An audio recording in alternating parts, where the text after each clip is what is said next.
ग्रीकांच्या समूळ उच्छेद केल्यानंतर भारतावर इतिहासात मोजले जावे असे आणि काही अंशी सिकंदरादी यवनाधिपतीच्या सैन्याच्या आक्रमणाहून ही भयंकरनी व्यापक असे जे परचक्र चालून आले ते कुशाणाचे होय. शक आणि कुशाण हे जरी काही अंशी परस्पर भिन्न लोक होते आणि त्यांचे आपापसात तुमुल वैरही होते, तथापि एकंदरीत भारतीयांसारख्या विभिन्न आणि अपरिचित राष्ट्रास ते जवळजवळ एकच वाटावेत इतके त्यांच्यात साम्यही होते. त्यामुळे त्यांच्या ज्या रानटी टोळ्या एकामागून एक भारतावर येऊन आदळल्या त्या सर्वांना सर्वसामान्य भारतीय लोक शक ह्या नावानेच ओळखत. काही स्थानिक कुशाणांचा उल्लेख कुश ह्या नावानेही भारतीय ग्रंथात केलेला आहे. एवढ्यासाठीच ह्या नावानेच त्या दोघांनाही उल्लेखले आहे. बाल्हिक बॅक्ट्रिया ह्या प्रांताच्या पलीकडे मध्य आशियाच्या भागात शक हे लोक रानटी अवस्थेत मोठ्या मोठ्या टोळ्या करून राहत असत. त्यांच्याही पलीकडला विस्तीर्ण प्रदेश कुशाण ह्या तशाच रानटी अवस्थेत राहणाऱ्या लोकांनी व्यापलेला होता आणि त्यांच्याही पलीकडे चीन देशाच्या काही भागांना व्यापून होऊन हे तसेच टोळ्या टोळ्यांनी भटकते सदैव इतरांशी व आपापसात लढत राहणारे रानवट क्रूर पण शूर असे लक्षावधी लोक राहत असत. ह्या शक कुशाणहून लोकांच्या मध्ये तीव्र वैमनस्य असे आणि एकमेकांच्या प्रदेशात त्यांची वारंवार आक्रमणे नि युद्धे चाललेली असत. इसवी सनाच्या 100-150 वर्षापूर्वी ह्या लोकांतील परस्पर वैमनस्याचा भयंकर वणवा पूर्वी कधीही भडकला नसेल इतक्या व्यापक प्रमाणावर भडकला. त्यांच्यापैकी प्रत्येक कडव्या आणि चीनकडे असलेल्या होन लोकांनी मध्य आशियात त्यांच्यापुढे असणाऱ्या कुशाण लोकांवर चाल केली नि त्यांच्या प्रदेशातून त्यांना पश्चिमेकडे रेटले. तेव्हा त्या कुशाण लोकांनी त्यांना लागूनच बाल्हिक बॅक्ट्रिया प्रांताच्या वर राहणाऱ्या शक लोकांवर धाडीमागून धाडी घालीत त्या शकांना त्यांच्या प्रदेशातून खाली ढकलून त्या प्रदेशात आपले राज्य स्थापले.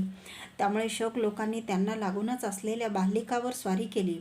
ह्या बाल्हिक म्हणजे बॅक्ट्रियापासून तो थेट ग्रीसपर्यंत मागे सांगितल्याप्रमाणे सिकंदरच्या वेळेपासून ग्रीकांची लहान मोठी राज्ये चालू होती.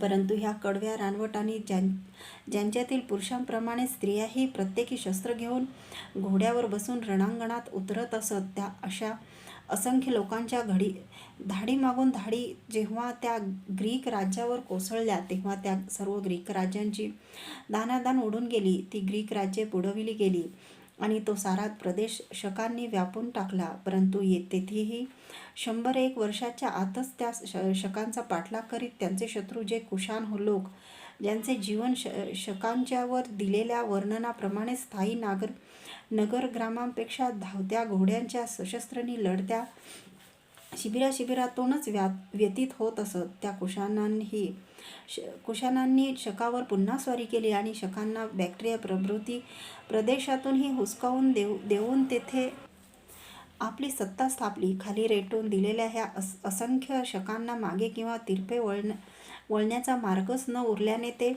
खालच्या बलुचिस्तानाच्या प्रदेशात घुसले आणि बोलन खिंडीच्या मार्गाने 1 वर्षाच्या आतच भारताच्या सिंधू काठेवाडने गुजरात प्रांतावर टोळधाडीच्या लाटामागून लाटा येतात तसे अनावर वेगाने कोसळले. लूटमार बायका मुलांसुद्धा नगरग्रामांचे सरसकट शिरकाण करीत प्रवेगाने पुढे घुसणाऱ्या त्यांच्या असंख्य घोडेस्वारांनी ते भारतीय प्रदेश आपल्या टापेखाली नुसते तुडवून टाकले. तिकडे त्यावेळी भारतीय राज्ये कोणती होती किंवा नव्हती किंवा त्यांना ह्या अनावर मलेच्छांच्या धाडीचा काही प्रतिकार करवला किंवा नाही ह्याचा इतिहासाला निश्चित पत्ता नाही आणि इथे त्याचा खल करण्याचे ह्या पुस्तकाच्या परिच्छेद 7 ते 9 ह्यान्वये आखलेल्या क्षेत्रात प्रयोजनही नाही. इथे इतके सांगणे पुरे आहे की इसवी सनाच्या आरंभाच्या आसपास भारतातील बलुचिस्तान, सिंध, काठेवाड, गुजरातनी खाली अप्रांतकाचा कोकणचा किंचित भाग व्यापून ह्या शकांनी वर उज्जैनीपर्यंतच्या प्रदेशावर आपली सत्ता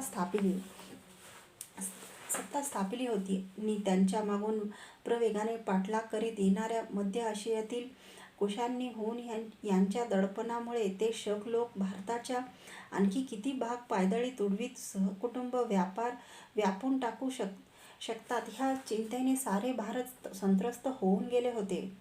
इतिहास काळात न्यूनाधिक 1 सहस्र वर्षे तरी दक्षिण भारत म्लेच्छांच्या आक्रमणापासून अलिप्त, स्वतंत्र, समर्थ आणि संपन्नपणे नांदत होता.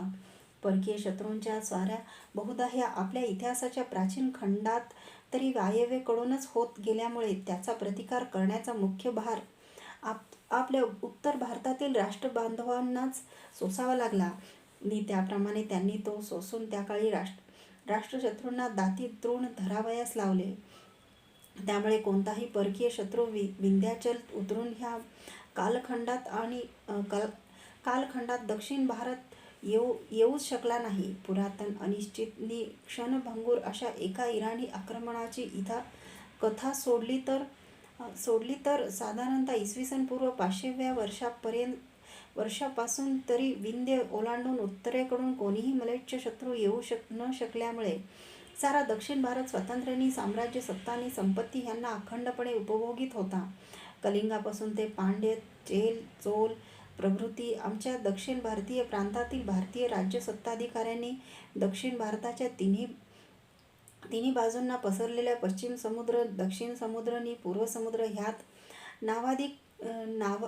नाविकदले सज्ज ठेवलेली असत. त्यामुळे त्या समुद्र सीमावरही त्या काळी कोणत्याही परकीय म्लेच्छ शत्रूंच्या नौदलांचे आक्रमण होऊ शकले नाही. इतकेच नव्हे तर उलट ह्या भारतीय सामुद्रिक राजसत्तांनी आपली प्रबळ जयिष्णू नाविक सैन्य घेऊन ब्रह्मदेश सयामपासून तो फिलिपाईन्सपर्यंत आपल्या राज्यसत्तेच्या, संस्कृतीचा आणि वाणिज्याचा जयिष्णू प्रसार सतत चालविला होता.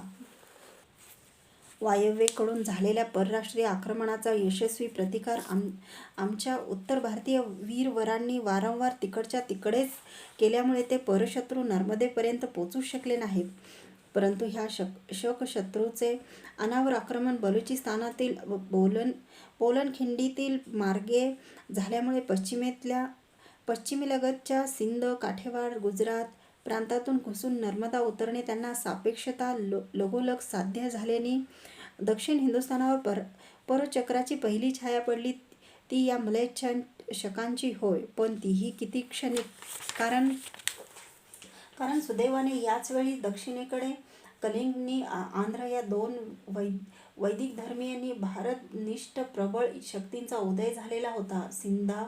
सिंधापासून उज्जैनीपर्यंतच्या भारतीय प्रांतात शकांसारख्या म्लेच्छ राष्ट्राने धुमाकूळ घालून त्यांची राजसत्ता स्थापन करावी आणि त्यांचा प्रतिकार करण्याची कोणतीही शक्ती उत्तर भारतात पुढे येऊ नये ह्याची लज्जा आणि विषाद सर्व भारतनिष्ठ जनतेप्रमाणेच आंध्रांनाही संतप्त करता झाला. त्यातही शकांच्या काही टोळ्या नर्मदा उतरून अपरांतकात पोचल्यामुळे तर स्वतः आंध्राच्या तेथपर्यंत पसरलेल्या विस्तृत राज्यालाही धोका उत्पन्न झालेला होता.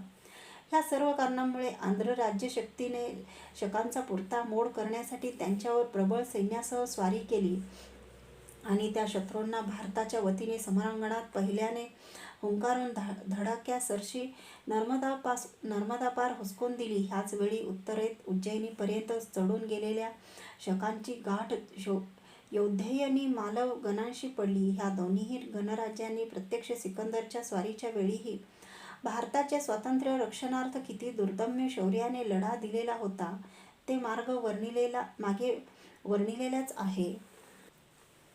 अशा प्रकारे खालून दक्षिणेकडून आंध्रांनी आणि वरून उत्तरेकडून यौधेयांनी आणि मालवांनी शकांवर प्रबळ चढाया केल्यामुळे शकांच्या आक्रमक वृत्तीची नांगीच चिरडली गेली. त्यांची प्रगती खुंटली. साऱ्या शकांची मिळून कोणतीही संयुक्त, एककेंद्रित नि सर्वसमर्थ अशी राजसत्ता त्यांना भारतात आधीच कधीच स्थापन करता आलेली नव्हती. त्याची जी फुटकळ स्वातंत्र्य राज्ये वर दिलेल्या पण भारतीय प्रांतात स्थापिली गेली होती ती ह्या भारतीय प्रतिकाराचा दुहेरी उठाव होताच त्यांच्या कैचीत सापडल्यामुळे त्याला यशस्वीपणे तोंड देऊ शकले नाहीत. मालवांचा विजय. उज्जैनीच्या आजूबाजूला पसरलेल्या शकराज्यावर वरील यौधेय आणि मालव गणांनी स्वारी केली होती. इसवी पूर्व 57 वर्षाच्या आसपास उत्तरभद्राला मालवांनी वेढा घातल्याचा उल्लेख सापडतो. शकांचा त्यावेळचा नावाजलेला राजा जो नहापान त्याच्या सैन्याने तो वेढा उठविणे मालवांना भाग पडले होते, परंतु त्याच्या मागोमाग मालवांच्या सैन्यांनी नहापानलाच त्याच्या सैन्यासह चारी बाजूनी कोंडले.